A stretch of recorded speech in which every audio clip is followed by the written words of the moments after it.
Here you go, John. Here's your lunch for today. Thanks, Emily. I'm a lucky guy. I'm married to a beautiful woman who's perfect at housework. My name is John. I work as an office clerk at the city hall. I've just recently married Emily, and we're still newlyweds. Emily is known as a beauty even within the city hall. Older men come by just to see her, even when they have no business there. Honestly, it must be a hassle to deal with them, but Emily never shows any sign of it to others. Maybe it's her kind nature that attracted me to her. At our wedding, my colleagues were envious of me for marrying Emily. Even after marriage, Emily's cooking is excellent, and her homemade lunches are perfect. They are both visually appealing and nutritious. Hey, John, did you know? Our neighbors call us the ideal couple. Seeing Emily smile like that makes my smile even wider. I'm truly happy. I get to savor this happiness until the day I die. Marriage is wonderful.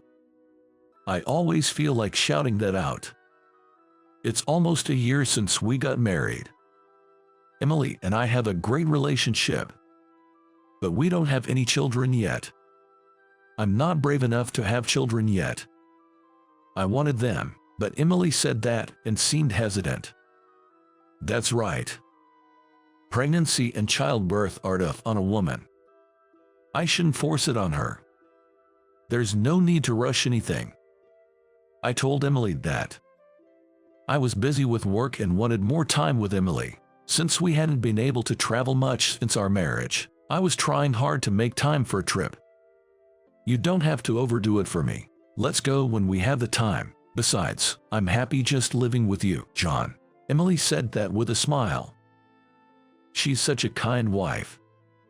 Even though she's a full-time homemaker, she always wears makeup, smells of nice perfume, and is as beautiful as when we were dating.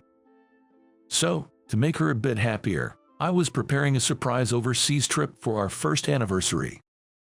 Imagining a delighted Emily, I was excited. Then, one day, I had to work late. Exhausted, I returned home. But when I got home, Emily wasn't there. Where's Emily? Something felt off in the house. It seemed unusually spacious. On closer inspection, some furniture and belongings were missing. After a while, I realized they were all Emily's things. A bad feeling crept over me, and I saw 2 pieces of paper on the table. It was a letter for me. My hands trembling, I read the letter. It was simply written like this. I've fallen in love with someone else, so I want a divorce. I couldn't understand what was happening. We hadn't fought recently, so I was confused. In a panic, I tried to contact Emily, but as expected, no response. She wouldn't even answer the phone. I was at a loss about what to do. The day after my wife left, I somehow mustered the energy to go to work. At the office for morning, my face must have looked deathly, because Tom, who's my age, expressed concern and spoke to me. During the break, I told Tom about Emily. Emily, that's unbelievable. Tom had transferred almost at the same time Emily quit for our marriage, so they only knew each other for about 2 weeks, but he was familiar with Emily and her personality. So, he looked incredulous. Could it be an affair or something? When Tom suggested that, I felt a chill run through me. Seeing me more depressed, Tom advised that if it was an affair, it's better to get alimony and divorce. But I didn't want to believe Emily had an affair. It's impossible. Emily, who always talked to me with a smile, just couldn't. I couldn't accept that our happy marriage was over. I don't want to divorce Emily. Ashamed, I started to sob. After thinking, Tom said to me, "Let's go for a drink today, at least. I'll listen to your complaints." He invited me to a bar. At an all-you-can-drink place near our workplace's station, I drank like I was drowning. Tom and I get along well. We visit each other's houses, and I've had some interaction with Tom's family. Especially with Tom's sister, Lisa. We often go out for drinks, the three of us. I always admired how close they are as siblings. Lisa joined us today, and the three of us were drinking. Normally, I'd be enjoying myself, but not today. Stop it already. When Tom told me to stop, I slumped over the table, face down. Emily, Emily. Longing for her, I muttered like talking in my sleep. John, are you okay? I heard Lisa's concerned voice, but I was too drunk to respond properly. Lisa, you have an early day tomorrow, right? I'll stick with him for today, so you go on home. After Tom said that, Lisa reluctantly got up from her seat. John, don't drink too much. Saying that, Lisa patted my shoulder and left the bar. Tom let out a sigh.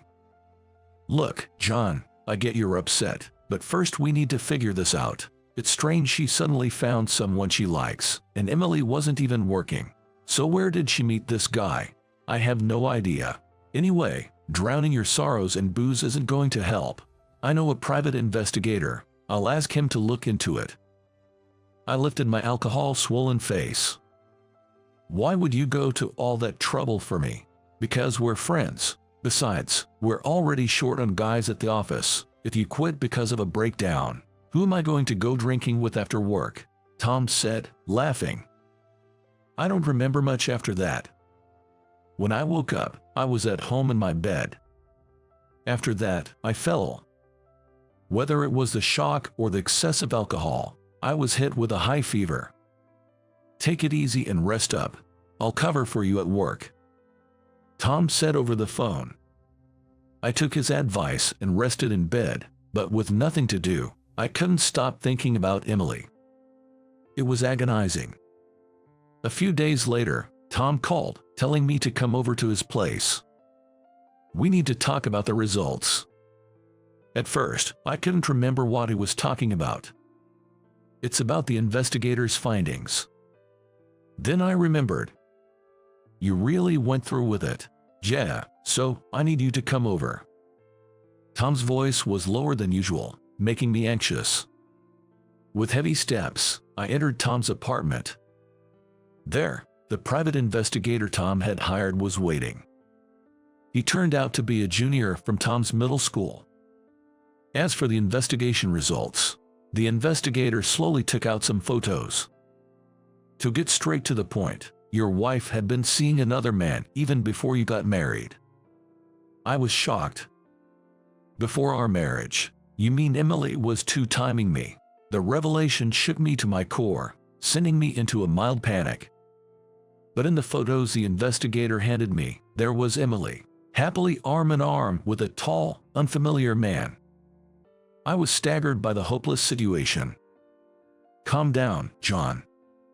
Tom said, supporting my wobbly body, but I was beyond calming. Could you explain, please? Tom asked, and the investigator nodded slowly. According to him, Emily and this man had been dating since their student days. Moreover, the guy was an aspiring actor, recently gaining some fame on YouTube. Perhaps due to his rising fame, he landed a significant role as the boss of the protagonist in a minor action movie. In other words, Emily was having an affair with an aspiring actor who was gradually making his way to stardom. So, Emily was cheating on me, or rather, she had been two-timing me all along. The investigator's astonishing revelations continued. Emily was supposed to be a full-time homemaker, but it turned out she was engaging in sugar baby activities during the day. So what about the housework? I wondered, but it seems she couldn't do any housework herself and had hired a maid service. Are you okay? Tom asked me that. I'm okay. Private investigators are amazing. They uncover everything in just a few days. I tried to laugh it off, but all I felt was emptiness. Mr. Investigator. Yes, what is it? Why did Emily marry someone like me? If she liked that actor so much, why did she marry me? That was my only question. I can only speculate about her motives, but would you like me to share my thoughts? The investigator pressed for my confirmation. I nodded, asking him to tell me. Then I came to know another side of Emily. She was involved in sugar baby activities, and it turned out she was quite a playgirl, having several men besides that actor. The investigator speculated that Emily wanted a convenient husband who would ensure her food, clothing, and shelter, so she could continue her playful lifestyle.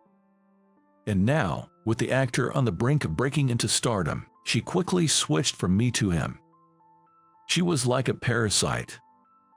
I felt the image of Emily crumbling inside me. I also felt angry at myself for not realizing it, despite being together for so long. Looking back, Emily had gently refused to have children, and she didn't seem eager to travel with me. Her always being made up makes sense now, if she was meeting other men or doing sugar baby activities. How could this be? I loved Emily so much. Tom suddenly stood up. What a wicked woman. She must not be forgiven. Hey, let's sue her, Tom proposed angrily. The investigator mentioned that it's common to follow up an infidelity investigation with legal action and offered to connect me with a lawyer. Let's get alimony from her and bring her to ruins, right, John? Tom patted my shoulder. But Sorry, let me think about it. The meeting ended, and I went home. After that, I kept recalling memories of Emily and cried alone in bed.